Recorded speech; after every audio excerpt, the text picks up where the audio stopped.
আসসালামু আলাইকুম আপুরা ভাইয়ারা, সবাইকে তখন ভালো আছেন? আলহামদুলিল্লাহ আমিও ভালো আছি। আজেরা যারা কাম কাজ নাই তারাই আমার এই ভিডিওটা দেখতে পারেন। আর শীতের সিজন চলে আসছে, তো পিঠা না খাইলে কি হয়? না হয় না, পিঠা খাওয়াই লাগবে। তো আতপ চালে শুকনা গুঁড়ি নিলাম, নিয়ে চেলে নিতেছি যাতে কোনো দানা দানা ভাব না থাকে। প্লিজ আপুরা ভাইয়ারা চ্যানেলটা সাবস্ক্রাইব করে পাশে থাকুন, লাইক কমেন্ট করুন, আর ভালো লাগলে অবশ্যই ভিডিওটা শেয়ার দিয়ে দিন। চলেন মূল রেসিপিতে চলা যায়। চুলাতে অনেক কষ্টের বিনিময়ে আগুন ধরিয়ে নিছি, তো লাকড়ি দিয়ে আগুন দিয়ে দিতেছি। লাকড়ি চুলা রান্না করা পিঠা বা যে কোনো কিছু অনেক মজা হয়। তো আমি দিয়ে দিলাম একটা পাতিল বসে পানি পরিমাণ মতো দিছি সব কিছু, আর লবণ দিয়ে দিছি। অবশ্যই আপুরা ভাইয়ারা লবণটা স্কিপ হয়ে গেছে, তার জন্য সরি। আর এখন আমি দিয়ে দেব, পানিতে একটা বলক চলে আসছে, দিয়ে দেব আতপ চালের শুকনা গুঁড়ি দিয়ে একটা ব্যাটার তৈরি করে নেব। আমি আমার পরিমাণ মতো সব কিছু নিয়েছি। আপনারা এভাবে পিঠা তৈরি করলে আপনারা আপনাদের পরিমাণ মতনই সব কিছু নিয়ে নেবেন। আতপ চালের শুকনা গুঁড়ি ব্যাটাটা কীভাবে তৈরি করে নিতে হয় সেটাও আপনাদেরকে দেখিয়ে দিতেছি।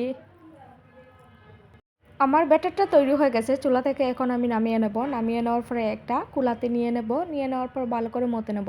যতটা ভালো করে মতে নেবেন ততটা সুন্দর করে পিঠাটা তৈরি করে নিতে পারবেন। পিঠাটা দেখতে যতটা সুন্দর, খাইতে তার চেয়ে দুর্দান্ত। একবার হলে আপুরা ভাইয়ারা প্লিজ ট্রাই করবেন।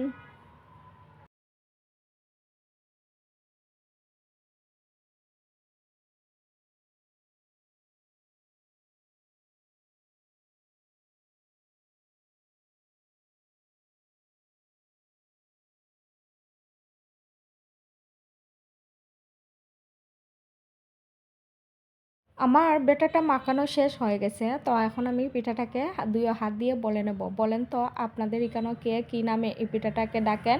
আমাদের এদিকে তো এই পিঠাটাকে গুলি পিঠা বলা হয়। তো গুলি পিঠা তৈরি করে নিতেছি আমি। তো অবশ্যই আপনারা কমেন্ট করে জানাবেন কে কী নামে কোনভাবে এই পিঠাটাকে চিনেন।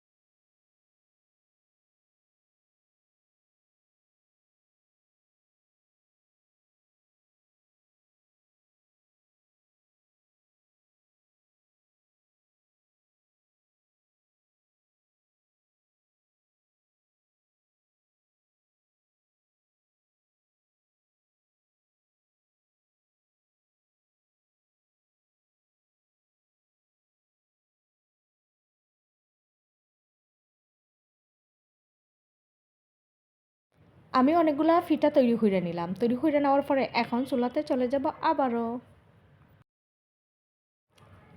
আমি চুলাতে আগুন দিয়ে পাতিল বসিয়ে নিছি। পাতিলের মধ্যে পানি দিয়ে দিছি। আর ছিদ্রযুক্ত একটা বাটি নিয়ে নিছি। নেওয়ার পরে এখন পানিতে একটা বলক চলে আসলে দিয়ে দেব পিঠাগুলো সিদ্ধ দেওয়ার জন্য।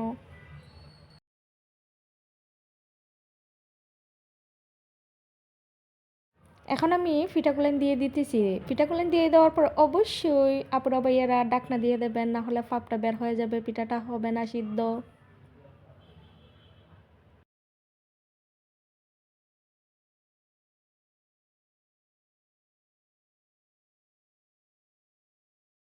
ঢাকনা দেওয়ার পরে কিছুক্ষণ জাল করে নেবেন। জাল করে নেওয়ার পরে পিঠাটা সিদ্ধ হয়ে যাবে। তখন নামিয়ে লালি দিয়ে বা খেজুরের গুড় দিয়ে যে কোনোটা দিয়ে আপনারা খাইতে পারেন, উদও খাইতে পারেন। পিঠাটা কিন্তু যেভাবে খাবেন সেভাবেই কিন্তু মজা লাগবে।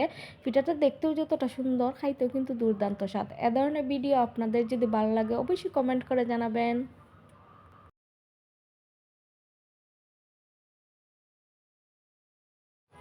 পিঠাটা হয়ে গেছে। আমি এখন পিঠাটাকে চুলা থেকে নামিয়ে নেব। তো চুলার জালটা বন্ধ করে দেব। দেওয়ার পরে পিঠাটাকে নামিয়ে নেব।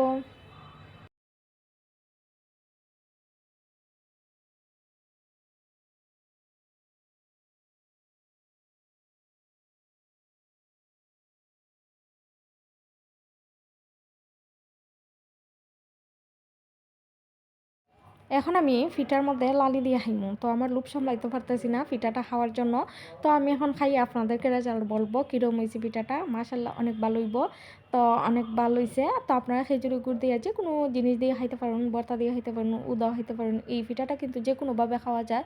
খাইতে কিন্তু ভাল লাগে। অবশ্যই এ ধরনের ভিডিও দেখতে হলে কমেন্ট করে জানাবেন। প্লিজ আপুরা ভাইয়ারা আসসালামু আলাইকুম, সবাই ভালো থাকবেন। অন্য একটা আজাইরা রেসিপি নিয়ে চলে আসবো আপনাদের মাঝে।